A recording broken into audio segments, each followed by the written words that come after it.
안녕하십니까. 우리가 디모데후서 4장에 보면 이 바울이 로마의 감옥에 갇혀 있을 때 이제 곧 자기에게 죽음이 다가올 것을 알고 마지막으로 디모데에게 편지를 쓰게 됩니다. 여러분 잘 알다시피 디모데는 바울의 영적인 아들이죠. 이제 바울이 죽기 전에 그를 너무나 한번 보고 싶은 마음이 간절하고 또 이 감옥에 있다 보니까 이 겨울이 되기 전에 속히 오라는 당부가 있습니다. 왜냐하면 감옥이 너무 추웠기 때문에 올 때 따뜻한 겉옷과 성경을 가지고 오라고 그렇게 이제 편지를 씁니다. 그 편지를 받은 이 디모데는 자신이 목회하던 에베소에 이제 대신 목회할 사람을 구해놓고 배를 타러 급히 달려갔습니다. 그런데 이미 배는 마지막 출항을 하고 난 후였습니다. 지중해는 이 겨울에 너무 추워서 약 4달 동안이나 배를 운행하지 않기 때문에 디모데는 그 마지막 배를 놓쳐버리고 이제 애타게 기다리다가 겨울이 다 지나고 나서 봄이 돼서야 배를 타고 바울을 만나러 갔습니다. 그런데 바울이 없었습니다. 그곳에 있던 사람이 전해준 말로는 문소리만 들려도 내 아들 디모데가 온다. 그렇게 애타게 기다리던 바울은 그 겨울이 다 지나가기 전에 이 네로 왕제에게 순교를 맞이했습니다. 여러분 이건 좀 뭔가 잘못된 시나리오가 아닙니까? 디모데가 배를 놓쳤다고 할 때 비록 배는 놓쳤지만 하나님께서 기적적으로 다른 배를 마련하셔서 디모데는 그 배를 타고 순교하기 직전에 그 바울의 마지막 모습을 보고 큰 은혜를 받았다. 그러면서 그 바울의 마지막 유언 같은 이 말을 성경에 기록해 놓았다면 얼마나 좋았을 거예요. 아니면 이 배를 놓친 디모데가 넉 달이 지나서야 겨우 가게 되었지만 기적적으로 그때까지 바울이 살아있어서 마지막 바울의 모습을 보았다. 뭐 이렇게 돼야 하지 않습니까? 당연히 기적이 일어나서 바울과 디모데의 이 극적 상봉이 눈물을 흐를 정도로 정말 은혜롭고 아름답게 그렇게 이 성경에 쓰여 있어야 하지 않을까요?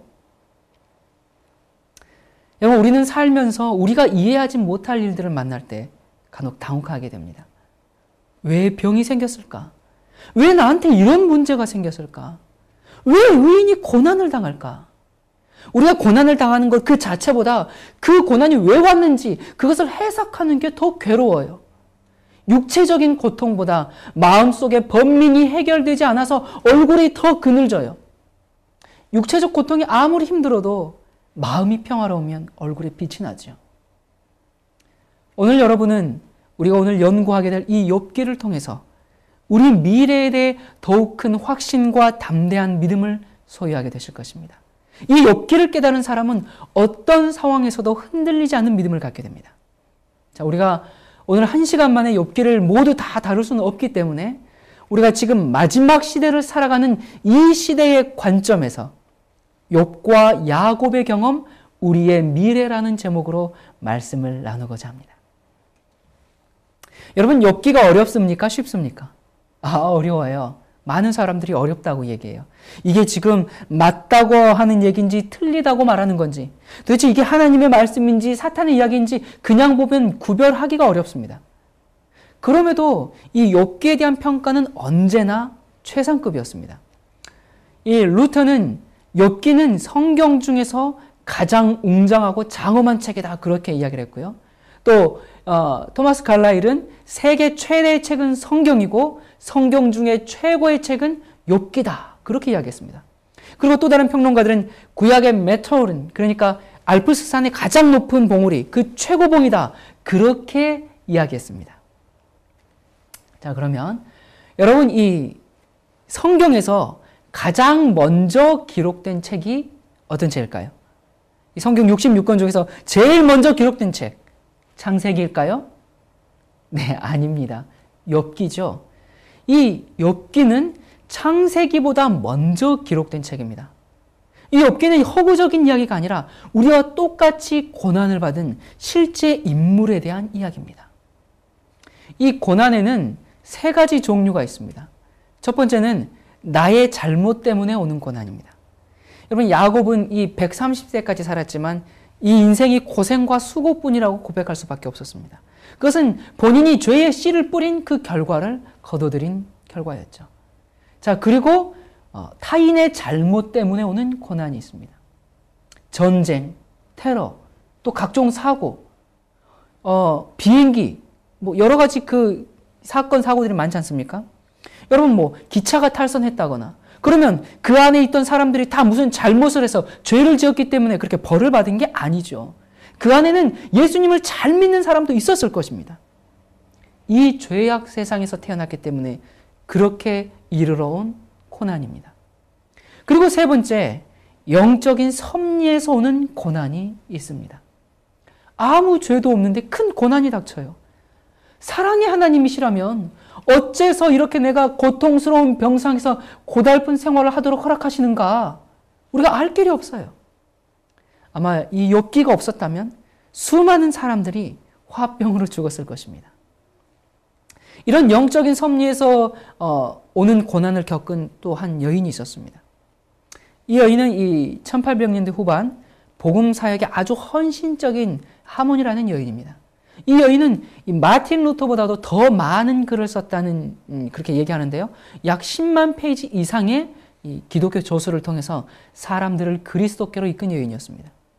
이제 그 여인이 이것저것 말씀을 전하러 가야 할 것은 많은데 이 아이들은 어리고 그래서 이제 설교할 때 이 설교 단상 밑에 아이의 요람을 이렇게 놓고 발로 아이의 요람을 이렇게 흔들어 주면서 말씀을 전하기도 했었습니다.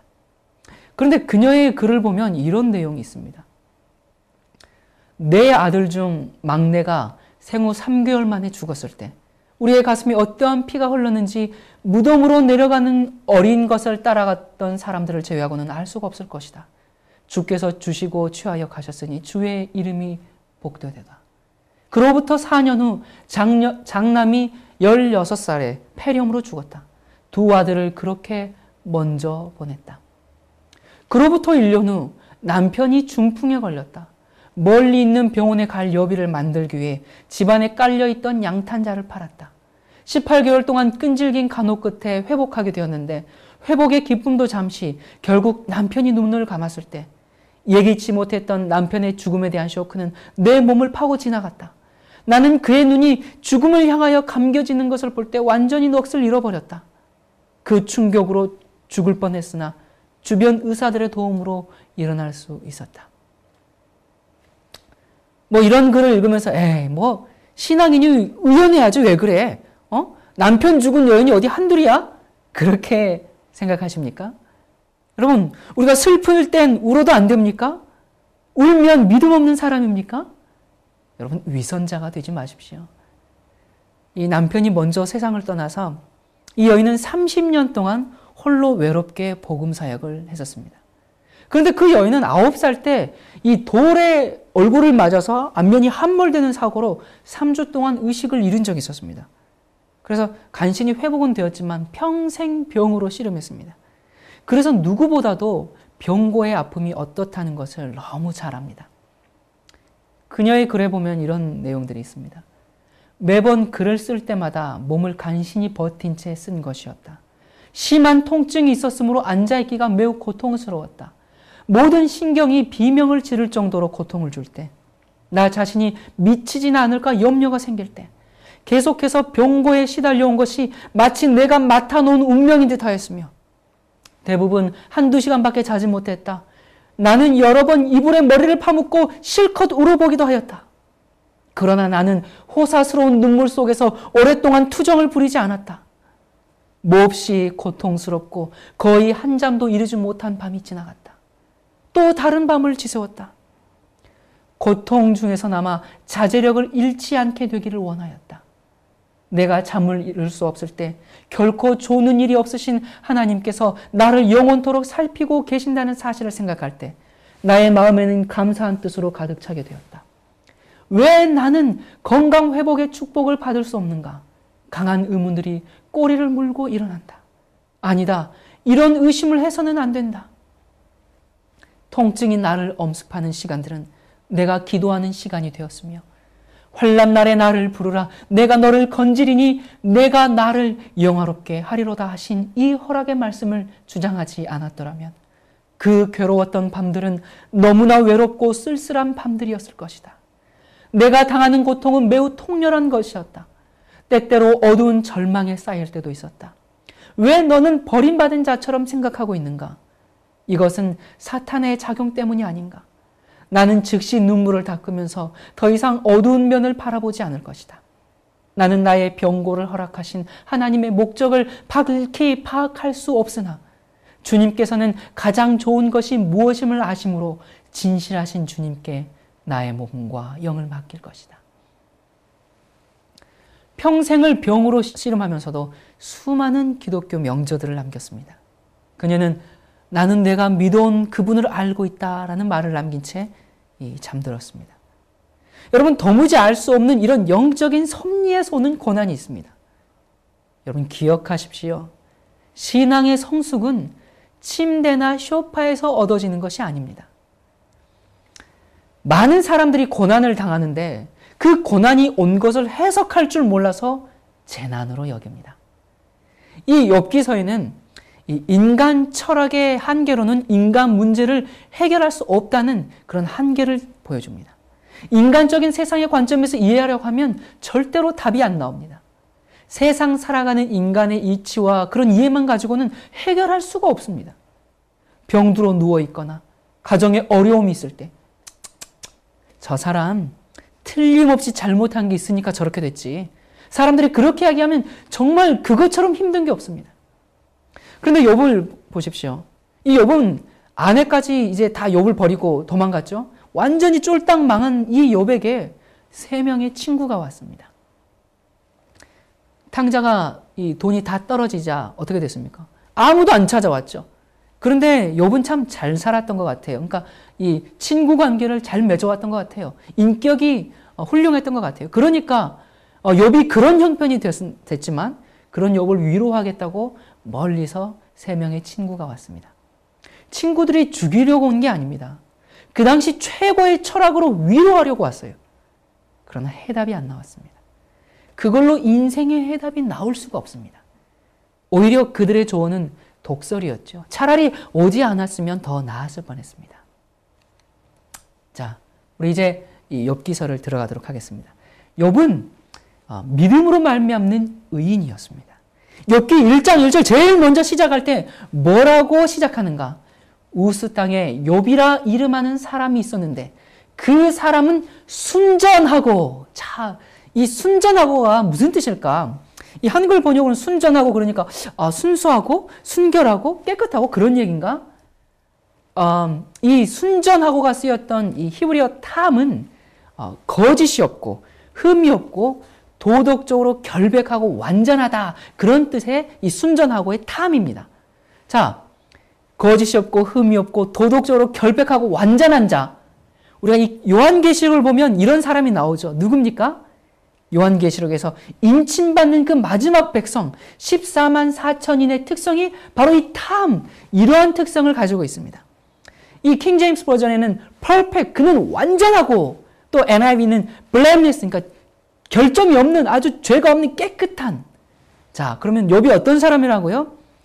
탐, 순전하고 그리고 정직하여 하나님을 경외하며 악에서 떠난 자더라.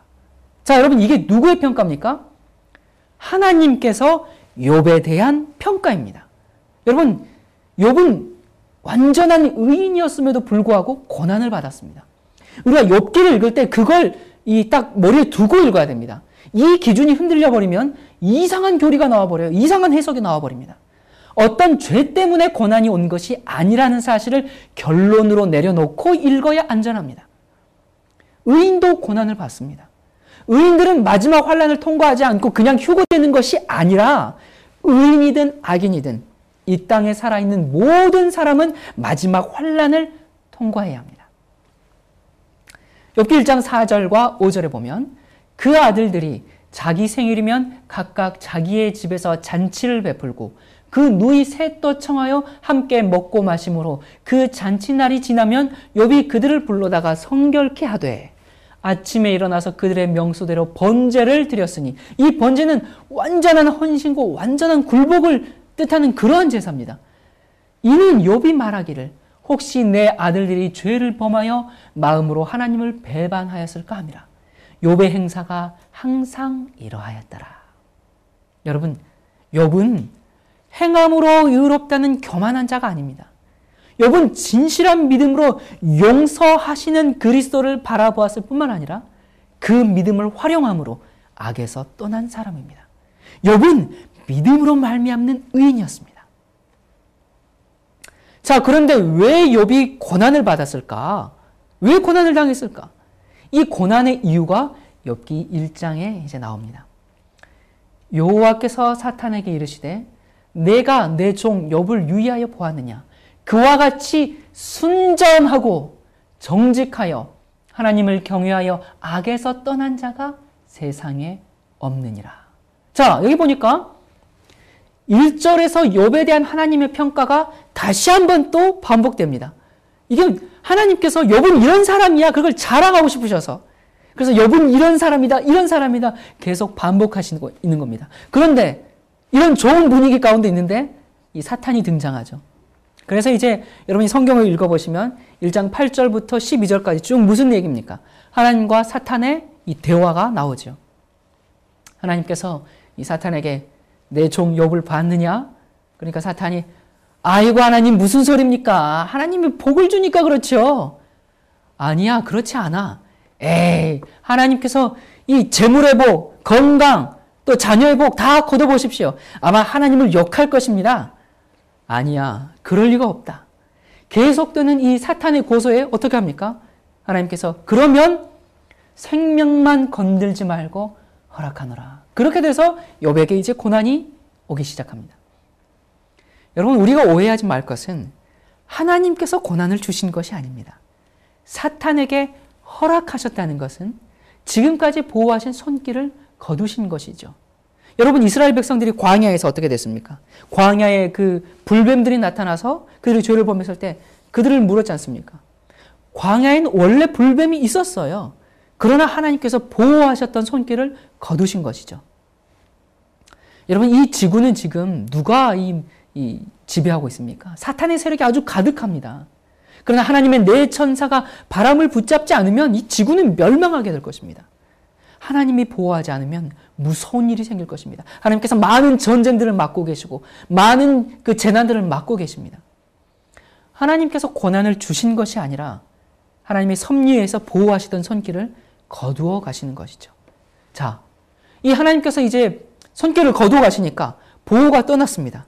이 보호가 떠난 욥의 시련이 어느 정도였는지 우리 한번 살펴보겠습니다. 첫 번째, 욥이 가지고 있던 모든 것들을 상실하게 되죠.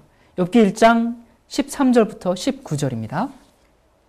하루는 욥의 자녀들이 그 맏형의 집에서 식물을 먹으며 포도주를 마실 때에 사자가 욥에게 와서 고하되 소는 밭을 갈고 나귀는 그 곁에서 풀을 먹는데 스바 사람이 갑자기 이르러 그것들을 빼앗고 칼로 종을 죽였나이다. 나만 홀로 피한 고로 주인께 고하러 왔나이다. 그가 아직 말할 때 또 한 사람이 와서 고하되 하나님의 불이 하늘에서 내려와서, 자, 여기 우리 성경에 보면 하나님의 불이라고 되어 있는데 이 히브리어 원어 성경 그리고 70인역에 보면 이 하나님의라는 말이 없습니다. 이 하나님의라는 말은 인간들이 번역하면서 집어넣는 것이죠. 그냥 불이, 원어에는 불이 하늘에서 내려와서 양과 종을 살라버렸나이다. 나만 홀로 피한 고로 주인께 고하러 왔나이다. 그가 아직 말할 때에 또 한 사람이 와서 고하되 갈대아 사람이 새 떼를 지어 갑자기 약대에게 달려들어 그것을 빼앗으며 칼로 종을 죽였나이다. 나만 홀로 피한 고로 주인께 고하러 왔나이다. 그가 아직 말할 때에 또 한 사람이 와서 고하되 주인의 자녀들이 그 맏형의 집에서 식물을 먹으며 포도주를 마시더니 거친 들에서 대풍이 와서 집 내 모퉁이를 치매 그 소년들 위에 무너짐으로 그들이 죽었나이다. 나만 홀로 피한 고로 주인께 고하러 왔나이다 한지라. 여러분, 이 재물에 부족함이 없던 사람이 하루아침에 그냥 이 길거리 노숙자가 되어버렸어요. 그리고 그것뿐만입니까? 사랑하는 가족들을 이 모두 다 잃어버렸습니다. 여러분, 혹시 여러분들 중에 하루아침에 이렇게 된 분들이 있습니까? 있을 수 있죠. 네. 그러나 욥은 이 고난을 잘 이겼습니다.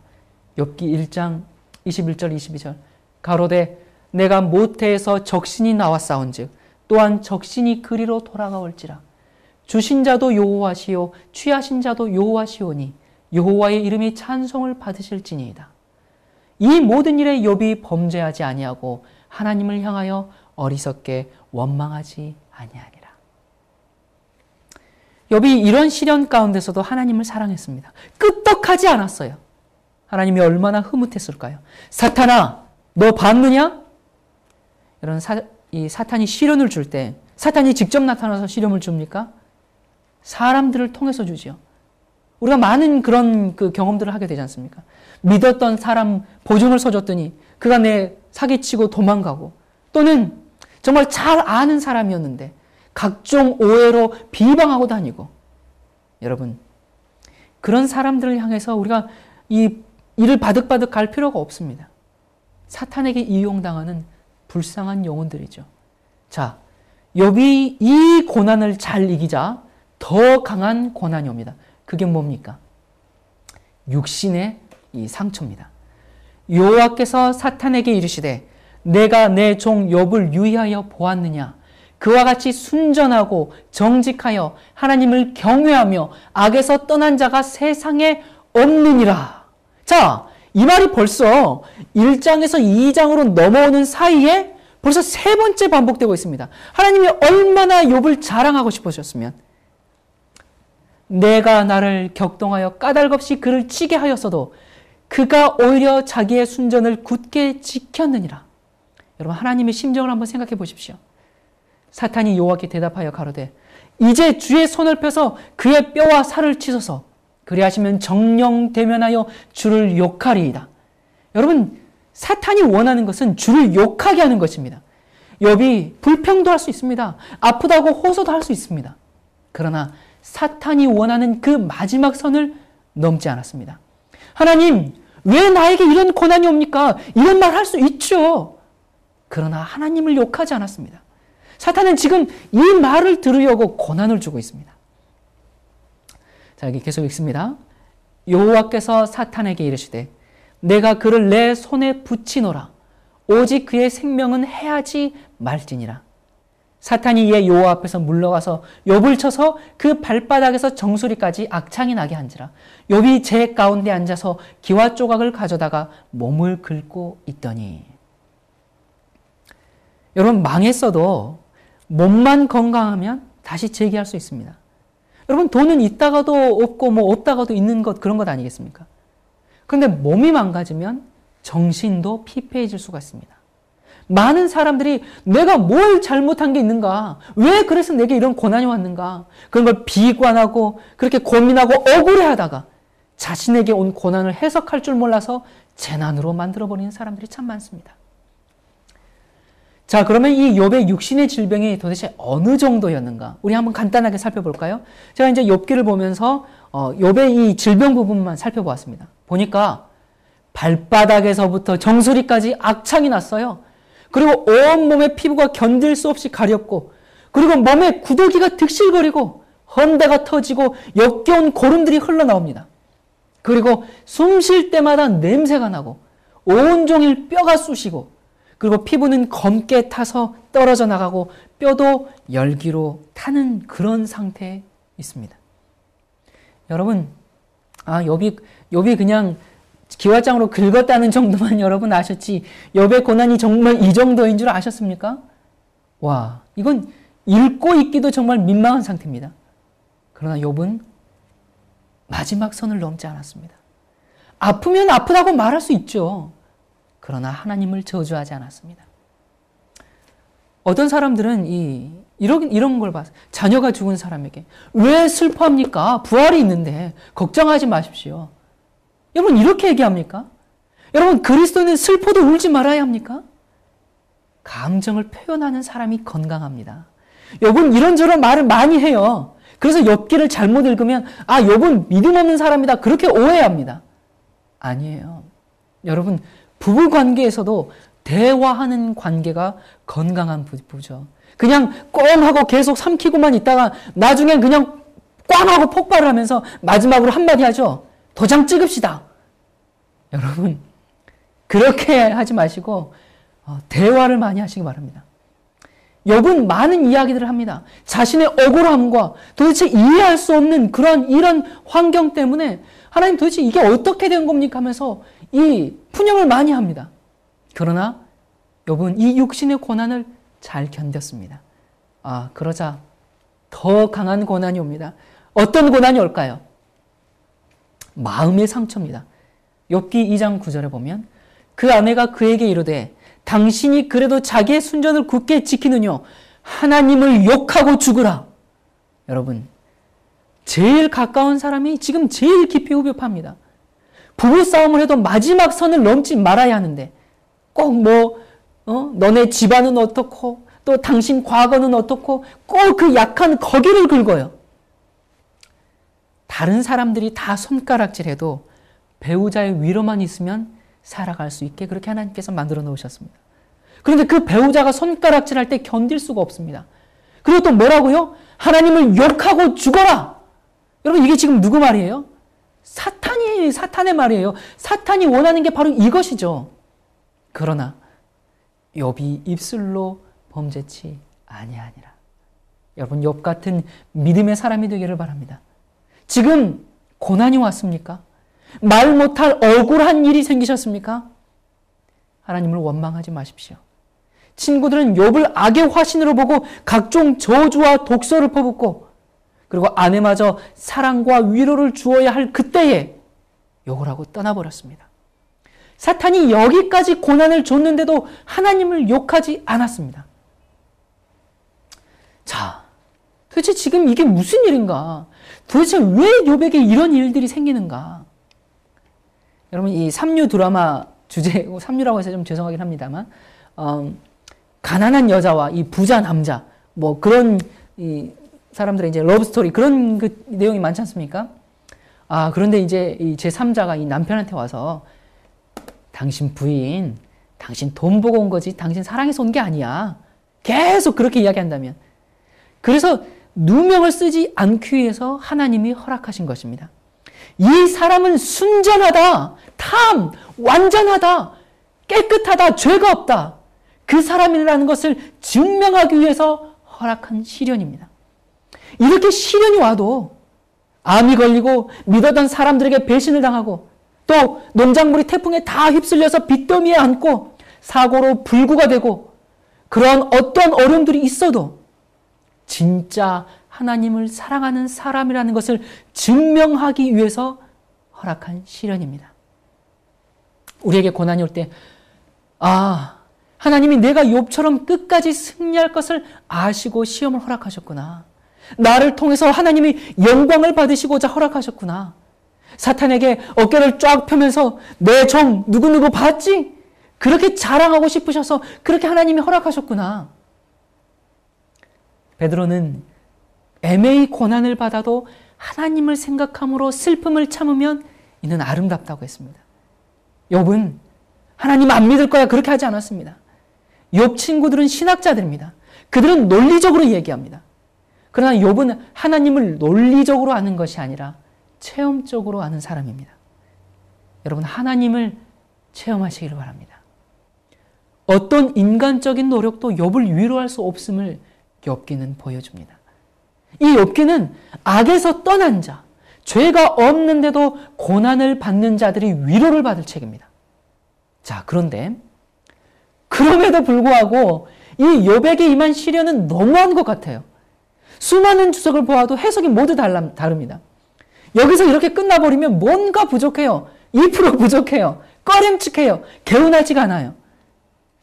자, 그렇다면 욥기를 이해할 수 있는 키가 있는가?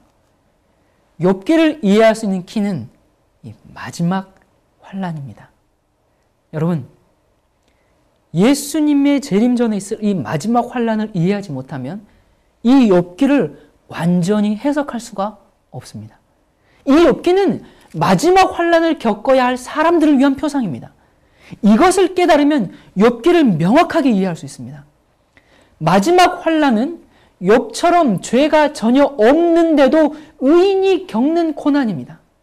짐승의 우상에게 경배하라는 명령이 강요되고 짐승의 표를 받지 않으면 매매를 못하게 되고 이 살아있는 것 자체가 환난인 그런 때가 우리에게 곧 오죠. 욥은 최고의 환난을 겪었습니다. 욥이 겪은 것처럼 큰 환난, 개국 이래로 그때까지 없던 환난을 우리는 겪게 될 것입니다. 그런데 이 환난은 육체적인 환난이 아닙니다. 여러분, 이런 육체적인 환난은 초대교회와 중세시대의 그런 신앙의 우리 선배들을 통해서 많이 보았지 않습니까? 그들처럼 담대한 믿음으로 이겨낼 수 있습니다. 그러나 정말 고통스러운 환난은 정신적인 환난입니다. 다시 말해서 오늘 아침 식사거리가 없어서 배고픈 그런 고통이 마지막 환난의 클라이맥스가 아니라 그런 육체적, 환경적 환난 가운데 있을 때 사탄이 내 귀에 대고 네가 이렇게 고통받는 것은 하나님께서 널 용납하지 않았기 때문이야. 지난날 네가 지은 죄들을 생각해봐. 어떻게 너 같은 자가 하늘에 갈 수 있겠어? 이젠 다 틀렸어. 어차피 멸망받을 거 나와 함께 하나님을 반역하자. 여러분, 사탄이 여러분의 귀에 끊임없이 그런 암시를 준다고 생각해 보십시오. 앞은 캄캄하고 사방은 막혀있고 사냥개들이 날 잡기 위해서 컹컹거리면서 짖는 소리가 들리고 사람들은 날 죽이기 위해서 점점 조여오고 그런 상황에서 하나님, 제가 하나님께 용납받을 수 있는 사람인가요? 이때의 그 정신적인 고뇌는 어떠한 육체적인 고뇌보다 고통스러운 것입니다. 자, 욥 말고 이런 환난을 겪은 사람이 또 야곱입니다. 자, 그래서 이 욥의 환난과 야곱의 환난과 그리고 마지막 환난의 이 상관성을 살펴보도록 하겠습니다. 야곱의 환난이 무엇인가? 여러분, 에서의 군대가 야곱의 일행을 죽이기 위해서 전열을 갖추고 있죠. 야곱은 야복 강가에서 하나님과 씨름을 합니다. 야곱이 속임수로 장자의 명분을 빼앗은 죄를 그 전에 그날 에서를 만나기 전에 회개하지 않았다면 하나님께서 그의 생명을 보존해 주실 수 없었을 겁니다. 마지막 환난의 때도 비슷합니다. 하나님의 백성들이 공포와 고민으로 고통을 당하고 있는 동안에 그들 앞에 회개하지 않은 죄가 나타나면 그들은 압도당할 것입니다. 그들은 절망으로 그들의 신앙이 완전히 끊어지고 하나님께 구원을 호소할 수 있는 그런 담대함을 가질 수 없을 것입니다. 그러나 그들은 비록 자기의 무가치함을 느낄지라도 회개하지 않은 죄를 가지고 있지 않을 것입니다. 자, 이 마지막 환난이라는 큰 기간 안에 정신적인 고난이 극도로 오는 시점이 있습니다. 그 경험을 성경에서 야곱의 환난이라고 말합니다. 여기 예레미야 30장 5절부터 7절 현대인의 성경 버전을 읽겠습니다. 들리는 것은 불안과 공포의 소리뿐 평안함이 없구나. 남자가 아이를 낳을 수 있는지 물어보아라. 해산하는 여자처럼 남자들이 창백한 얼굴로 허리에 손을 짚고 다니는 것은 무슨 꼴인가? 비할 데 없는 무서운 날이 다가오고 있으니 내 백성이 당할 야곱의 환난 때이다. 그러나 그들은 그 환난에서 뭘 받아요? 구원을 받을 것이다. 여러분, 사탄은 이 하나님께 야곱을 비난하면서 이 야곱은 죄 때문에 멸망받아야 합니다. 그렇게 계속 주장합니다. 그리고 이제 야곱이 기도로 밤을 세울 때, 씨름을 할 때 지난날의 죄를 깨닫게 해서 그를 낙심케 하고 하나님을 붙잡고 있는 손을 계속 놓게 하려고 했습니다. 그러나 야곱은 진정으로 자기의 죄를 회개하고 하나님의 용서를 받고자 단언했죠. 그날 밤 사탄은 욥에게 했던 동일한 참소를 야곱에게 했고 또다시 마지막 시대의 남은 무리에게 반복할 것입니다.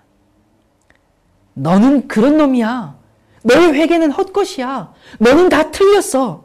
끊임없는 참소에도 불구하고 아니야. 하나님께서 나의 모든 죄를 용서하셨고 나는 더 이상 그 죄들을 가지고 있지 않아.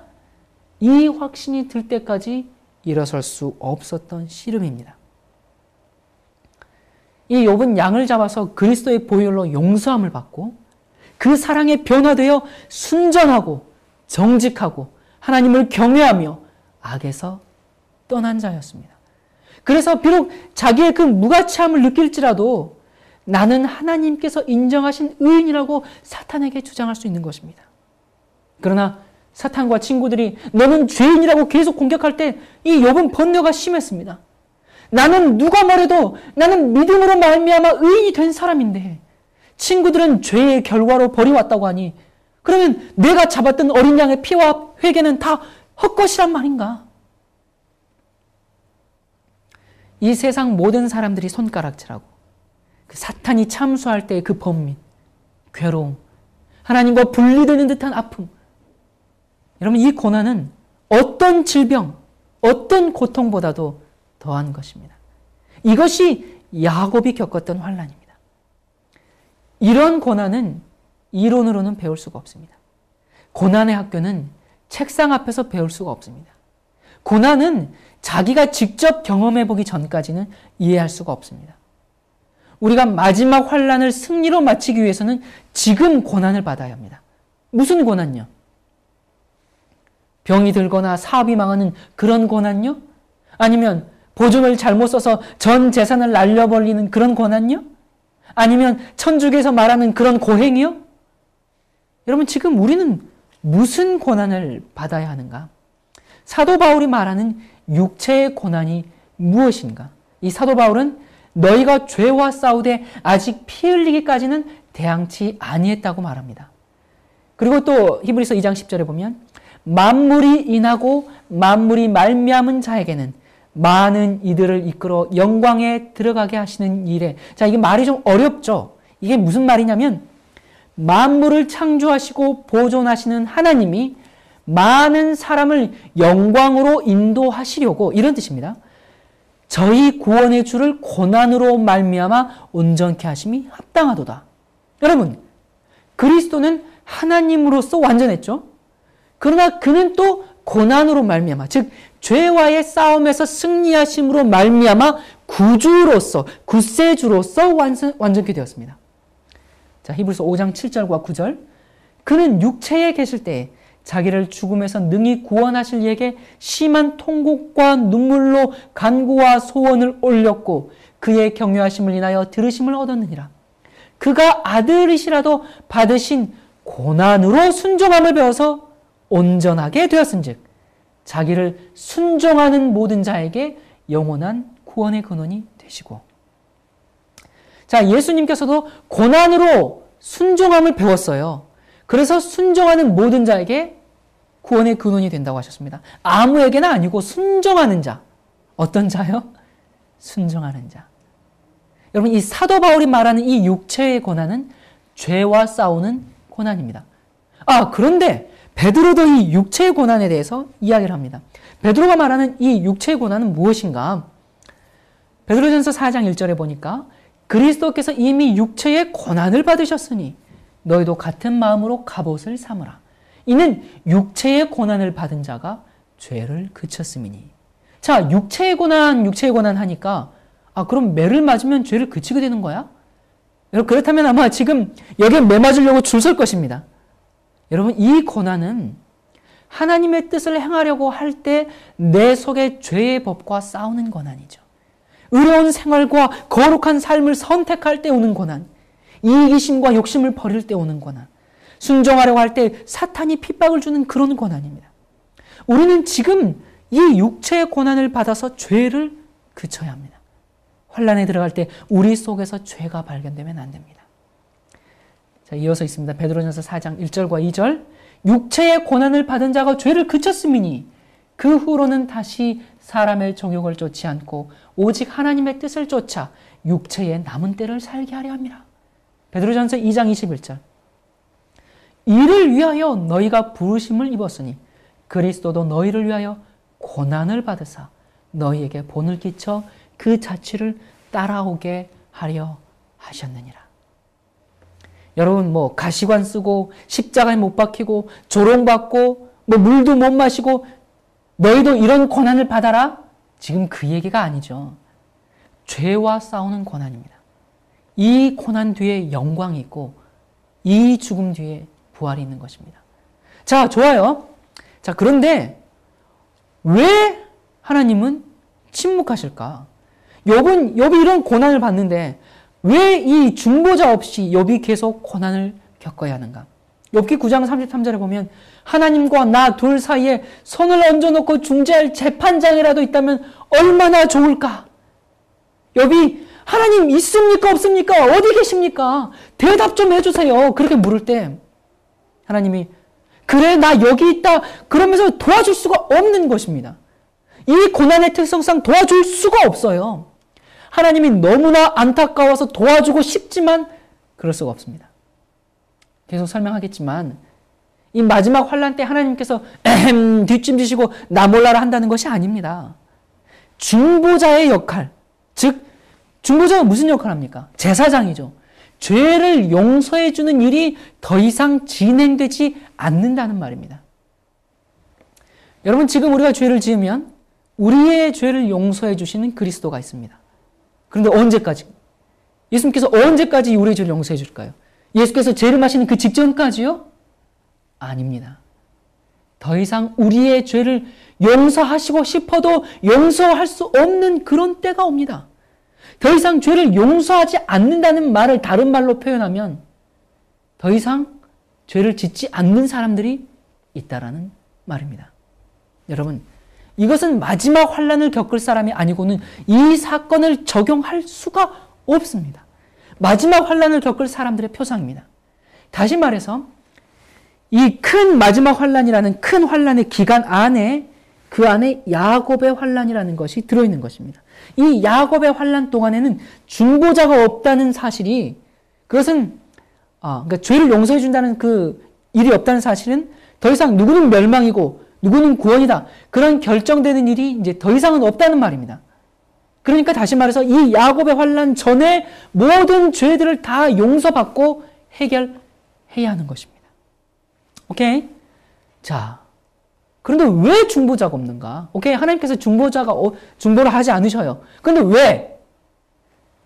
은혜의 시간이 끝나고 자, 날 위해 중보하시던 그 예수님의 중보 기도가 끝났을 때 사탄이 이제 하나님께 이야기합니다.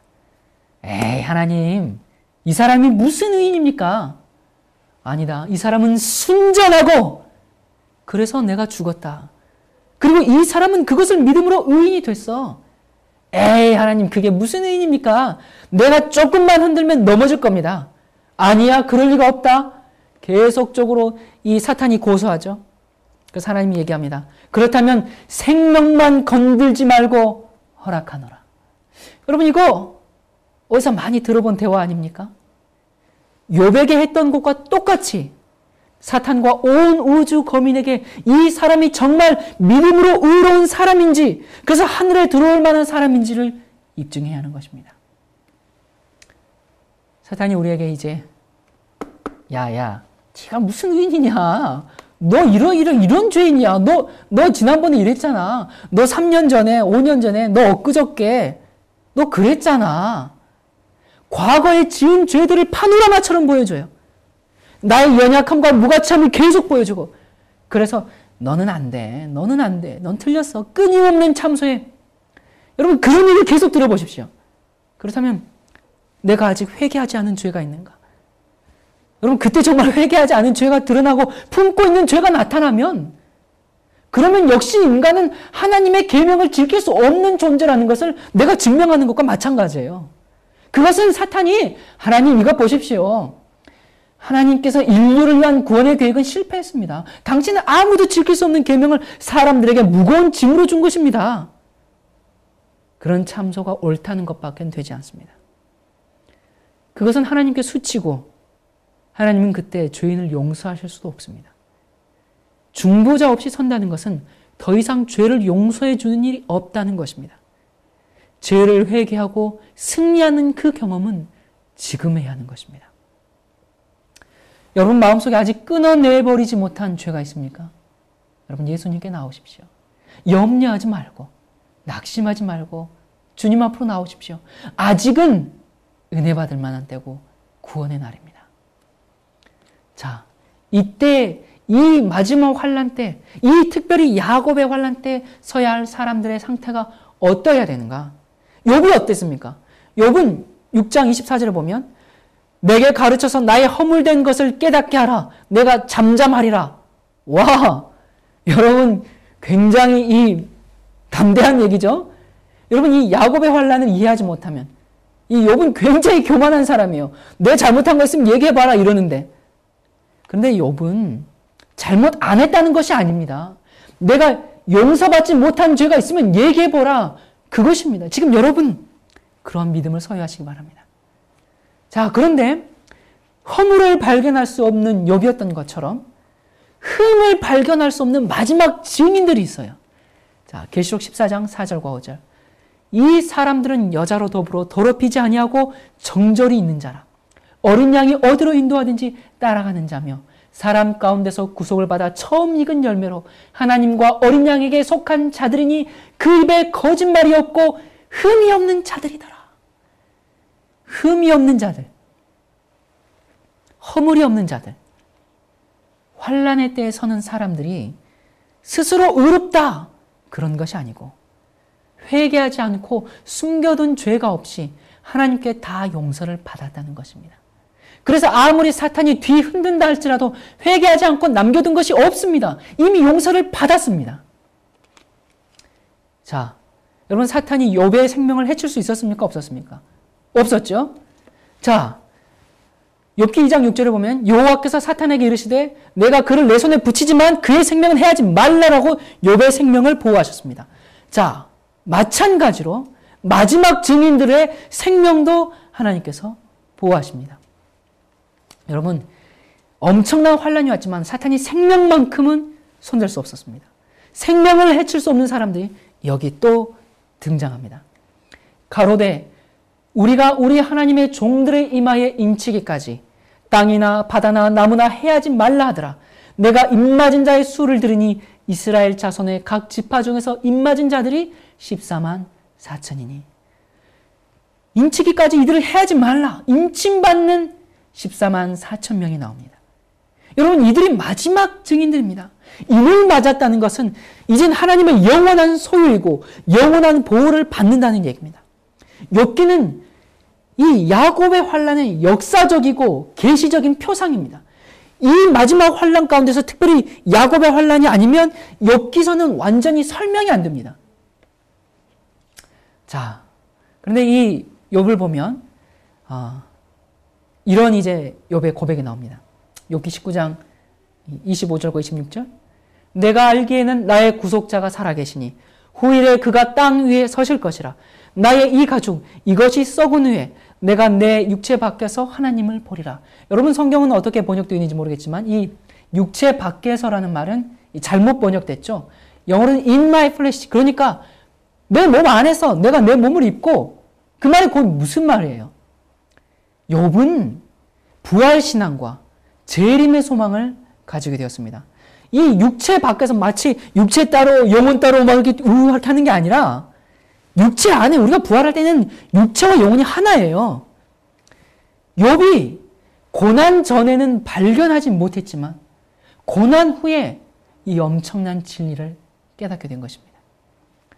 성경에서 제일 먼저 기록된 책인데 구약을 지나고 신약을 지나서 부활과 재림까지 보게 됐습니다. 위로를 받으려고 여기저기 친구들을 다 봐도 오직 하나님밖에는 위로자가 없다는 것을 깨닫는 순간입니다.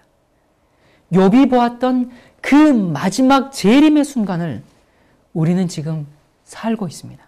19장 27절. 그때는 내 눈이 그를 보아도 낯선 사람처럼 하지 않을 것이니 내 마음이 한없이 설레는구나. 여러분, 욥이 한없이 마음을 설레며 기다렸던 그날이 우리 시대에 지금 성취되려고 하는 순간입니다. 여러분, 이게 얼마나 감격적입니까? 자, 하나님께서 욥에게 어떠한 보상을 해주셨는가? 욥기 42장 10절에 보면 욥이 그 벗들을 위하여 빌매 여호와께서 욥의 곤경을 돌이키시고 욥에게 그전 소유보다 갑절이나 주신지라. 여러분, 이 욥기를 이제 그 해석한 많은 신학자들이 있는데 또 많은 목회자가 있고, 이 우찌무라 간조 목사님을 잘 아시죠? 아주 영성이 있으시고 이분도 참 고난을 깊이 체험한 사람입니다.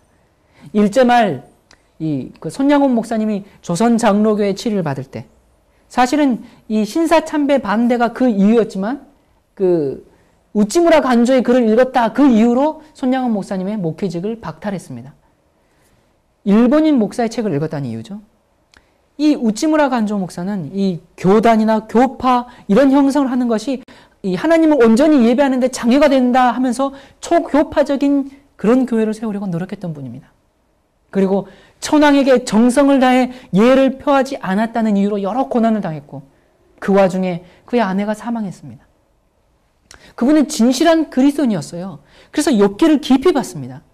그런데 그분이 이 욥기는 19장에서 끝나야 한다. 마지막 42장은 없어야 한다. 이 뒷부분은 사람이 붙였었을 것이다. 그렇게 이야기했습니다. 왜 그랬는가? 여러분, 우리를 위해 준비된 처소가 있습니까? 없습니까? 없습니까? 있죠. 우리에게 하나님께서 준비하신 처소가 있고 상급이 있습니다. 우리가 이것 때문에 신앙을 하는 것은 아니지만 그렇다고 부끄러운 얘기도 아니죠. 여러분, 우찌무라 간조가 없어야 했다는 이 42장을 한번 보십시다. 여기 보니까 소유를 갑절이나 주었어요. 이것 때문에 그렇게 말한 것입니다. 해피엔딩으로 끝나거든요. 인간 세상사가 늘 이런 것은 아니죠. 그래서 이제 간조 목사님이 그렇게 얘기했겠지만 하나님께서 우리에게 약속한 그 보상을 우리가 굳이 의심할 필요는 없는 것입니다. 여기 재밌는 게 나오는데요. 자, 갑절이나 주셨다는데 어떻게 갑절 주셨는가? 여기 보니까 양이 7천 그러는데 42장에 양 1만 4천 주셨습니다. 약대 3천은 약대 6천 주셨고 소가 500결이는 소 1천결이 암낙이 500이 암낙이 1천 그렇게 주셨어요. 다른 것은 다 정확하게 2배씩 주셨습니다. 자, 그런데 여기 보니까 아들 7과 딸 3을 낳았으며 42장에 자, 여기 보니까 그런데 자녀는 10명만 주었어요. 원래 자녀가 10명이었으니까 이제 다시 갑절로 다 갚아주면 20명을 줘야 되지 거 아닙니까? 왜 10명일까요? 만약에 20명을 줬으면 그야말로 사람이 쓴 책입니다. 왜냐하면 죽은 10명은 부활할 것이기 때문에 그렇습니다. 그렇다면 정확히 2배입니다. 여러분, 우리에게도 욥과 같은 축복이 있습니다. 욥처럼 이 땅에서 전화이복할 수도 있고 그리 아니하실지라도 우리에게 영원한 생명이 약속되어 있지 않습니까? 모든 환난을 다 통과한 다음에 우리는 하늘에서 구원의 노래를 부르게 됩니다. 계시록 15장 3절에 보면 하나님의 종 모소의 노래 어린 양의 노래를 불러 가로되 주 하나님 곧 전능하신 이시여 하시는 일이 크고 기이하시도다. 만국의 왕이시여 주의 길이 의롭고 참되시도다. 여러분, 이 노래는 마지막 증인 14만 4천인 외에는 아무도 부를 수 없는 노래입니다. 왜냐하면 그것은 그들의 체험의 노래, 곧 다른 어떤 사람도 체험하지 못한 경험의 노래이기 때문에 그렇습니다. 그들은 개국 이래로 그때까지 없던 환난의 시기를 지내고 야곱의 환난을 견디어 하나님의 심판과 형벌이 마지막으로 내리는 그때 중보자 없이 선 자들입니다. 그들은 그 입에 거짓말이 없고 하나님 앞에 허물이 없고 흠이 없는 자들입니다. 여러분 한번 상상해 보십시오. 우리가 거룩한 빛의 옷을 입고 하늘 도성에 들어갈 때 수많은 천사들이 영광스러운 면류관을 가지고 우리를 환영하고 있습니다. 그 면류관에는 우리의 이름들이 각각 쓰여 있을 것입니다. 예수께서는 친히 그 면류관을 받아서 성도들 한 사람 한 사람 머리에 씌워주시고 또 예수님께서 각각 여러 가지 악기들을 개인에게 한 명 한 명 나눠주십니다. 아마 면류관 쓰고 악기 받는데 며칠, 몇 년이 걸릴지 모르겠어요. 뭐 어떻습니까? 이제 우리에게는 영원, 즉 시간의 끝이라는 게 없기 때문에 급할 것이 없습니다. 어떤 사람에게는 바이올린, 어떤 사람에게는 하프, 어떤 사람에게는 트럼펫. 여러분은 어떤 악기를 받고 싶으십니까? 모두에게 다 나누어 주신 후에 지휘하는 천사가 사인을 딱 주면 능숙하게 거대한 오케스트라가 연주되고 또 연주에 맞춰서 하나님의 주신 이 아름다운 목소리로 아름답게 찬양의 노래를 부를 것입니다. 그때 예수께서 이 자비로운 눈빛으로 성도들을 바라보시면서 어떠한 음악보다 아름다운 음성으로 이제 더 이상 사망이나 슬픔이나 눈물이 없을 것이며 어떠한 고통도 다시는 없을 것이다 라고 말씀하시는 그 자리에 우리가 있을 것입니다. 자, 여러분, 욥과 야곱의 경험이 왜 우리의 미래였는가? 첫 번째, 믿음으로 말미암은 진짜 의인인지를 드러내 보이기 위한 것입니다. 사탄이 뭐라고 할지라도 어떠한 고난 속에서도 예수님을 바라보고 하나님을 기쁘게 하고 사탄을 할 말 없게 만드는 그러한 승리의 사람이 되시기 바랍니다. 하나님이 자랑하고 싶은 사람이 되시기 바랍니다. 영원히 의심받을 일이 없는 의인으로 만들기 위해서 잠깐 고난을 허락하신 것입니다. 하나님은 나를 자랑하고 싶어 하십니다. 사탄아, 너 누구누구 봤니? 에이, 무슨 소리입니까? 복 주니까 그만큼 믿는 거 아닙니까? 아니야. 그것 때문에 날 사랑하는 거 아니야. 여러분, 우리가 고난을 승리하며 통과하는 것이 하나님께 기쁨입니다. 하나님이 신나게 자랑할 것입니다. 여러분, 고난 가운데 계십니까? 그러면 하나님이 지금 나를 자랑하고 싶어 하는구나. 내가 이런 고난을 받는다고 하나님 없다고 할 줄 알아? 사탄아, 너 지금 실수하는 거야. 난 하나님을 더 의지할 거야. 사탄아, 너 그래봐야 소용없어. 여러분, 지금 하나님과 온 우주의 천사들이 마음 졸이면서 날 지켜보고 있습니다. 그러나 하나님께서 우리를 고난 가운데 그냥 내버려 두지 않고 뒤집는 때가 있습니다. 자, 그리고 두 번째 이유가 신의 성품을 충만히 반사하기 위함입니다. 욥기 13장 15절에 보면 그분이 나를 죽이실지라도 나는 그분을 신뢰하리라. 여러분, 이 얼마나 아름다운 고백입니까? 왜냐하면 인생의 고난은 하나님의 축복이라는 것을 알기 때문입니다. 그래서 욥기 23장 10절에 보면 나의 가는 길을 오직 그가 아시나니 그가 나를 단련하신 후에는 내가 정금같이 나오리라. 우리는 이 밖에서 오는 그런 사탄의 권세에서 구원함을 받기 전에 내 안에서 역사하는 악함의 권세에서 구원함을 받아야 합니다. 하나님은 우리가 이 세속적인 것과 이기심과 조급함과 그리스도인답지 못한 그런 성격과 성질에서 깨끗함을 받도록 하기 위해 우리에게 시련을 허락하십니다. 그 깊은 환난의 물결이 우리를 덮치도록 허락하시는 것은 그 시험을 통해서 우리가 더욱 순결하고 더욱 거룩하고 더욱 기쁨을 누리게 하기 위함입니다. 우리가 그 어려운 시험들을 참고 견딘다면 그 시험에서 나올 때에는 신의 성품을 반사하게 될 것입니다. 자, 그리고 세 번째, 하나님의 자랑이고 천사들과 온 우주 거민들의 인정을 받는 것입니다. 자, 욥기 1장 8절, 여러분들도 이걸 다 같이 한번 읽어보셨으면 좋겠습니다. 그리고 여기 보면 1장 8절에 욥이라는 부분에 여러분의 이름을 한번 넣어서 읽어보시기 바랍니다. 자, 읽습니다. 여호와께서 사탄에게 이르시되 내가 내 종 게문을 유하여 보았느냐? 그와 같이 순전하고 정직하여 하나님을 경외하여 악에서 떠난 자가 세상에 없느니라. 자, 그리고 야고보서 5장 11절, 여기에도 욥의 이름이 나옵니다. 자, 그러면 누구 이름을 넣어야 될까요? 네, 여러분들 자기의 이름을 넣고 읽으시기 바랍니다. 보라, 인내하는 자를 우리가 복되다 하나니 너희가 계문의 인내를 들었고 주께서 주신 결말을 보았거니와 주는 가장 자비하시고 긍휼히 여기는 자신이라. 여러분, 무슨 결말을 보았는데요?